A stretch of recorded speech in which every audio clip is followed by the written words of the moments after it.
अगर आप हैं क्रिकेट को चाहने वाले, चाहे वो आप बड़े, चाहे वो बच्चे, चाहे वो आदमी, चाहे वो औरत, कर लीजिए आपके अपने YouTube channel Ajitesh on strike को सब्सक्राइब।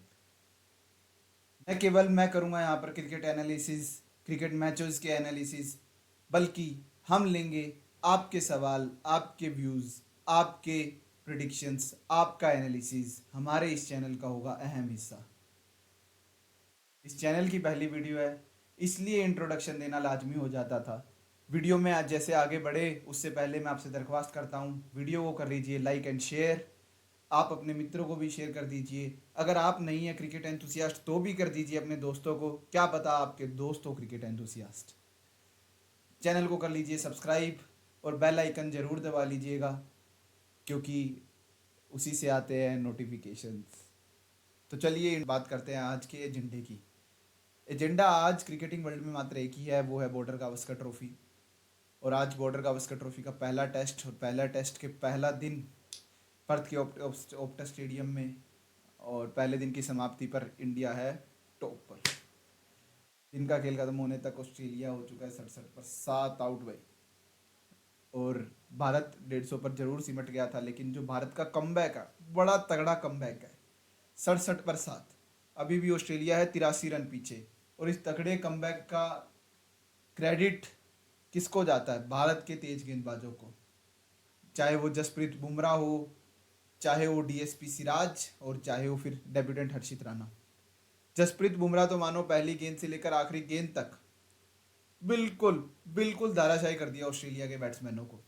ऑस्ट्रेलिया के बैटर्स कभी कॉन्टेस्ट में दिखे ही नहीं, चाहे वो फिर उस्मान ख्वाजा हो या नाथन मैक्सविनी हो। बल्कि आज तो बुमराह ने पंजा ही खोल देना था। वो तो अगर शुरू में कोहली ने लाबुशेन का जीरो पर कैच नहीं छोड़ा होता, या फिर लास्ट जो स्लोवर बॉल डाली थी जसप्रीत बुमराह ने, अगर उस पर वो कैच जो थोड़ा सा बचा अगर वो ले लिया था, तो आज जसप्रीत बुमराह का पंजा भी खुल जाता। इस जसप्रीत बुमराह की जितनी तारीफ की जाए उतनी ही कम है। चाहे मैं बात कर लूँ ओडीआई वर्ल्ड कप की, चाहे मैं बात कर लूँ T20 वर्ल्ड कप की, चाहे मैं बात कर लूँ टेस्ट की, कोई भी किसी भी फॉर्मेट की बात कर लूँ, लेकिन जसप्रीत बुमराह जैसा आज के टाइम में कोई भी बॉलर नहीं है। अगर जब भी मैं अपने दोस्तों के संग बैठता हूँ, तो अगर हम ऐसी कुछ बात करते हैं तो मैं एक ही बात बोलता हूँ।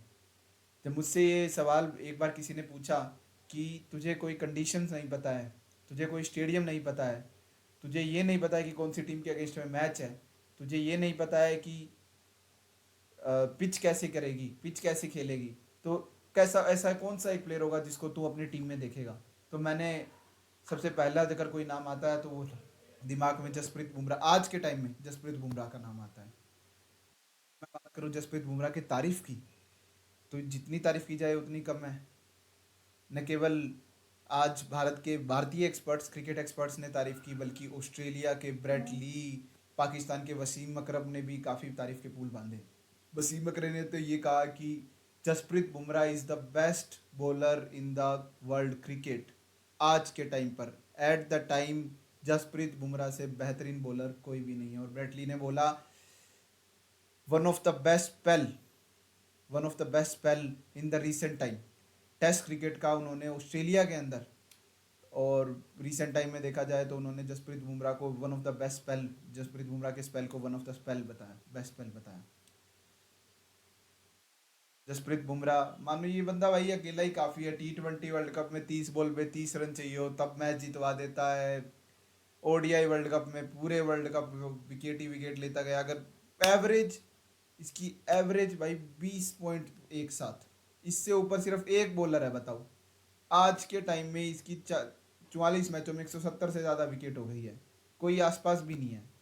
भाई ये बंदा कोई कंडीशन हो, चाहे बॉल स्पिन ट्रैक हो, सीम ट्रैक हो, बॉल को स्विंग मिल रहा है नहीं मिल रहा है, कुछ भी हो, पर जसप्रीत बुमराह हमेशा ऑन टॉप रहते हैं।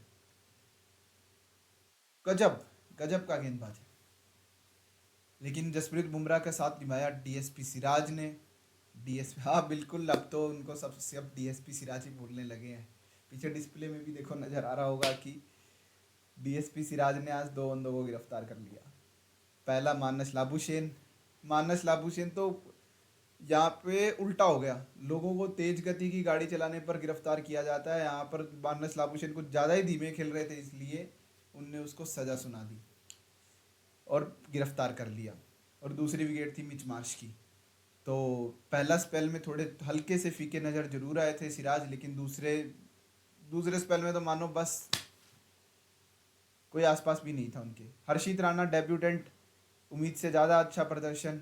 और जो उसकी डिलीवरी थी भाई ट्रेविस हेड को, वरना सबको पता है ट्रेविस हेड क्या कर सकता है भारत के अगेंस्ट में, कितनी फेवरेट है उसकी भारतीय टीम। लेकिन जो उसने उसको डिलीवरी डाली है बिल्कुल अनप्लेबल, देखता ही रह गया, डंडा उखाड़ के कीपर तक पहुंचा दिया। बताओ, जबरदस्त, भारत के गेंदबाजों ने धुम्मा ठा दिया आज तो। 150 रन पे ऑल आउट हो गई थी इंडिया। सब पहले दो सेशन देख के तो लग रहा था क्या हो गया भाई, ये तो बिल्कुल ही खत्म हो गई, ये तो न्यूजीलैंड से बाहर ही नहीं आए हैं। लेकिन जो तीसरा सेशन खेला है ना भाई, जबरदस्त, जबरदस्त। इंडिया एकदम बिल्कुल गेम के बॉटम से एकदम इंडिया ऑन टॉप हो गया है। अब इंडिया को बस अब कल जल्दी जल्दी आए और 2-3 विकेट ले। उसके अलावा मैं अगर बात करूं, पहला ही दिन था आज, और पहले ही दिन टेस्ट क्रिकेट के पर्थ के ओप्टे स्टेडियम में 17 विकेट गिर गए हैं।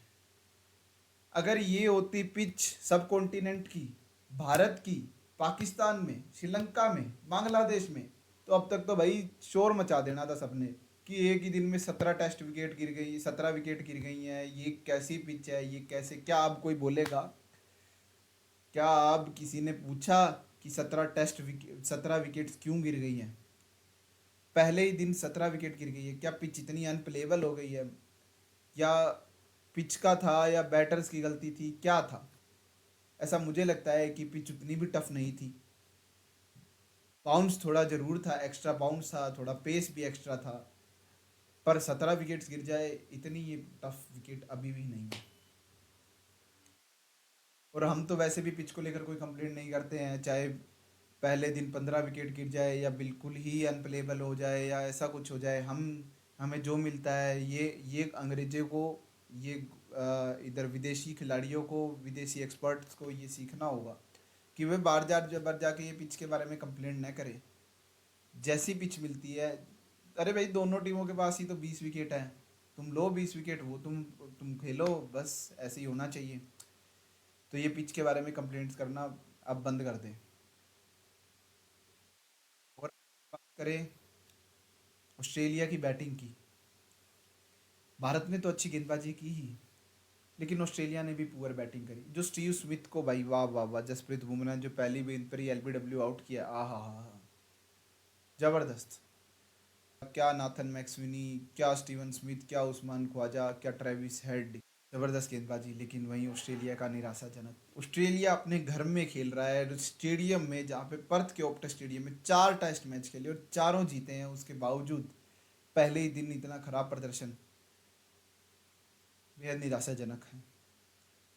ये उम्मीद नहीं कर रहा था कोई ऑस्ट्रेलिया से, ऑस्ट्रेलिया खुद भी ऐसी उम्मीद नहीं कर रही होगी कि भारत इतनी अच्छी गेंदबाजी करेगा और वो इतना बेकार, इतना पुअर परफॉर्मेंस देंगे। लेकिन इंडिया ने दिखा दिया है कि क्यों क्यों उसे इस युग की बेस्ट टेस्ट टीम बोला जाता है। क्यों सब लोगों ने उन्हें सब लोगों ने भारतीय टीम को बिल्कुल कट कर दिया था। सबने सोचा था कि न्यूजीलैंड से 3-0 से हार के आ रहे हैं, बिल्कुल डाउन एंड आउट थे। लेकिन भारत के गेंदबाजों ने फिर से दिखा दिया है कि क्यों वे ज़रूरी हैं, क्यों वो टेस्ट वर्ल्ड की बेस्ट टेस्ट टीम है, क्यों उनकी बॉलिंग लाइनअप। और आइए आईसीसी मैच की बात नहीं है, अगर हम पिछले 4-5-6 सालों की बात करें तो हमने हमें बैटिंग ने ज़रूर लेट डाउन किया, लेकिन भारत के गेंदबाजों ने हमें हमेशा मैच में रखा है, और इस मैच में भी सेम वैसा ही हुआ। अगर हम बात करें अब इसके अलावा इंडिया की, अगर अब इसका मतलब ये नहीं है कि हमने अगर अच्छी गेंदबाजी कर ली है, अगर हम गेम के टॉप पर पहुंच गए हैं, तो इंडिया की खराब बैटिंग को एक साइड कर दिया जाए। खराब बैटिंग की बाद में बात करेंगे, लेकिन हम केएल राहुल का जो डिसीजन था, केएल राहुल के उस पर हम थोड़ी चर्चा कर लेते। भाई थर्ड अंपायर को क्या ये नहीं पता है कि जब अगर कॉन्क्लूसिव एविडेंस नहीं हो तो जो ऑन फील्ड अंपायर देता है डिसीजन उसी पर ही रहना चाहिए। ये काई की टेक्नोलॉजी है, 2024 में इनके पास फ्रंट में आके इनको कैमरा नहीं है इनके पास, कहाँ गया भाई? मेरे को ये नहीं समझ आता, ये जब ये बाकी सीरीज में हॉटस्पॉट हॉटस्पॉट करते हैं तो इस सीरीज में हॉटस्पॉट क्यों नहीं है? क्यों नहीं चेक किया गया वैसे? कि केएल राहुल बिल्कुल बेचारा अनलकी रहा, इतना बढ़िया बैटिंग कर रहा था, मतलब एकदम एकदम बहुत ही पुअर डिसीजन, बहुत पुअर अंपायरिंग, मेरे तो समझ के बाहर है। ये ध्यान देना होगा, ये और ये टेक्नोलॉजी में भी ये क्या लैप्स है, ये कुछ समझ के बाहर है। हॉटस्पॉट का प्रयोग क्यों नहीं किया जाए। अब बात कर लेते हैं इंडिया की बैटिंग पर। यशस्वी जायसवाल, मैं उसको उतना ब्लेम नहीं करूंगा क्योंकि वो पहला टेस्ट मैच खेल रहा है ऑस्ट्रेलिया के अंदर, लेकिन उससे उम्मीदें बहुत है। उसे ये अगले आने वाले मैचों में ये देखना होगा कि भाई यहाँ पे ये इंडिया की सब कॉन्टिनेंट वाली पिचेस नहीं है कि तू जो आया और आके ड्राइव खेल देगा, नहीं। अब मैं उसे ये सिर्फ तो नहीं सिखा सकता कि क्या टेक्निक, क्या कैसे, क्या नहीं। पर यशस्वी जायसवाल को आगे से थोड़ा संभल कर खेलना होगा। देवदत्त पडिक्कल, भाई कुछ समझ ही नहीं आया कि वो बंदा रन बनाना भी चाह रहा था कि नहीं चाह रहा था कि क्या था, बिल्कुल ही शैल में घुस गया था। उसको माना, उसको नंबर 3 पुजारा वाला खिला रहे हैं, लेकिन पुजारा भी इतना दिम्मा नहीं खेलता कभी। 23 बॉल हो गया, खाता ही नहीं खुल रहा, खाता ही नहीं खुल रहा, खाता ही नहीं खुल रहा, मारने वाली बॉल आ रही है तो भी सिंगल नहीं ले रहा है। पता नहीं क्या कर रहा था, क्या क्यों, मेरे तो समझ के बाहर है। और 23 बॉल पे बिना खत्ता खोले आउट हो गया। केएल राहुल बहुत बढ़िया खेल रहा था, बढ़िया, अच्छा, बिल्कुल बिल्कुल बैट को एकदम बॉडी के पास रख रहा था, बॉडी के पास खेल रहा था, पर लकी रहा। अच्छी अंपायरिंग, पुअर अंपायरिंग के कारण बेचारे को ऐसे ही। विराट कोहली साहब, विराट कोहली साहब, क्या ही बोले विराट कोहली साहब को। ये पिछली पाँच पाँच इनिंग्स में ये पांचवी पारी है, मतलब पिछली 4 पारियों में भी, और इसको मिलाकर वो भी 20 का स्कोर क्रॉस नहीं कर पाए हैं।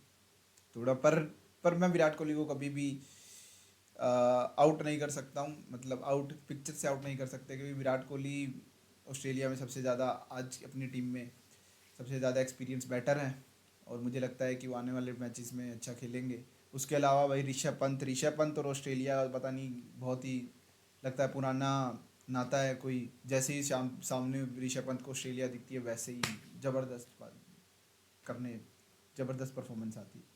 और आज भी ऋषभ पंत को कोई फर्क नहीं है, 108 पे 6 हो रखे है, वो देखो बैठ के ऐसे छक्का मार रहा है, मतलब उसे कोई फर्क ही नहीं पड़ रहा है कि चाहे इंडिया प्रेशर में है चाहे कोई है, उसे कोई फर्क नहीं पड़ता है। वो जाके बस अपना बढ़िया खेलता है, अपना नेचुरल गेम खेलता है, और नो डाउट टेस्ट में आज के समय में वो one of the best wicket keeper है वर्ल्ड में। उसके अलावा डेब्यूटेंट नीतीश कुमार रेड्डी, जरूर वो लकी जरूर रहा कि उसके जब शुरू में ग्लव्स पे लग के कीपर कैच हुआ था, लेकिन ऑस्ट्रेलिया ने रिव्यू नहीं लिया। लेकिन उसके अलावा अगर उसको छोड़ दिया जाए उसको, तो उन्होंने बहुत बहुत प्यारी बैटिंग करी। वो भी जब जब इंडिया 71 पर 6 आउट हो रखी थी, उसके बाद बावजूद बहुत प्यारी बैटिंग, बहुत प्यारी बैटिंग, बहुत सूझबूझ के साथ। और उसने दिखा दिया कि वो क्यों इस लेवल पर खेल रहा है, क्यों उसको यहाँ पर पहले ही मैच में डेब्यू मिला है, क्यों उसे शार्दुल ठाकुर के ऊपर सिलेक्शन किया गया है। ज़बरदस्त, बहुत प्यारी बैटिंग, बहुत प्यारी बैटिंग। उसके अलावा तो अपने बॉलर्स, हर्षित राणा ने भी बहुत इम्प्रेस किया। दोनों डेब्यूटेंट, अगर हम बात करें डेब्यूटेंट्स की, हर्षित राणा और नीतीश कुमार रेड्डी, तो दोनों ने ही बहुत बहुत इम्प्रेस किया। बहुत ज़बरदस्त परफॉर्मेंस थी दोनों की। हाईएस्ट स्कोरर रहा जिसमें नीतीश कुमार रेड्डी, तो वहाँ पे जहाँ पे 150 रन थे उसमें भी 40 से ज़्यादा रन नीतीश कुमार रेड्डी ने बना दिए। बहुत अच्छी परफॉर्मेंस। और वहीं हर्षित राणा ने भी, भले विकेट उसे एक ही मिला, लेकिन उसने रन लीक नहीं किया, प्रेशर बनाए रखा। और वो एक जो डिलीवरी थी, उसने जो पहला ओवर डाला, पहला ओवर डाल के उसने दिखा दिया कि क्यों वो यहाँ पे ये वाली उसका सिलेक्शन प्रसिद्ध कृष्णा के ऊपर या आकाशदीप के ऊपर क्यों करा गया। बिल्कुल टप्पे पे, बहुत प्यारी बॉलिंग, बहुत अच्छी बॉलिंग कर रहा है। और उम्मीद करेंगे कि वो आने इस सीरीज़ के आने वाले मैचेस में भी और अपने करियर में भी अच्छी गेंदबाजी करता रहेगा। लाके आज का जो पहले 2 सेशन थे वो ऑस्ट्रेलिया ने जीते, लेकिन तीसरा सेशन इंडिया ने जीता, और इंडिया ने ऐसा धमाकेदार तीसरा सेशन जीता कि इंडिया अब गेम के पहला दिन इंडिया के नाम रहा। अब इंडिया गेम के टॉप पर आ गया है। और कल दूसरे दिन की शुरुआत में ही इंडिया चाहेगा कि आने आते ही 15-20 आधे घंटे में जल्द से जल्दी आउट करे, और अच्छी जो 83 रन पड़े हैं उसमें 60 50 60 70 रन की लीड रख ले। और मुझे भी ऐसा लगता है कि चौथी पारी में यहाँ पे अगर भारत कैसे तैसे करके 200 250 230 240 अगर क्रॉस कर ले, तो इंडिया वो इस मैच में बहुत ज़्यादा आगे हो जाएगा।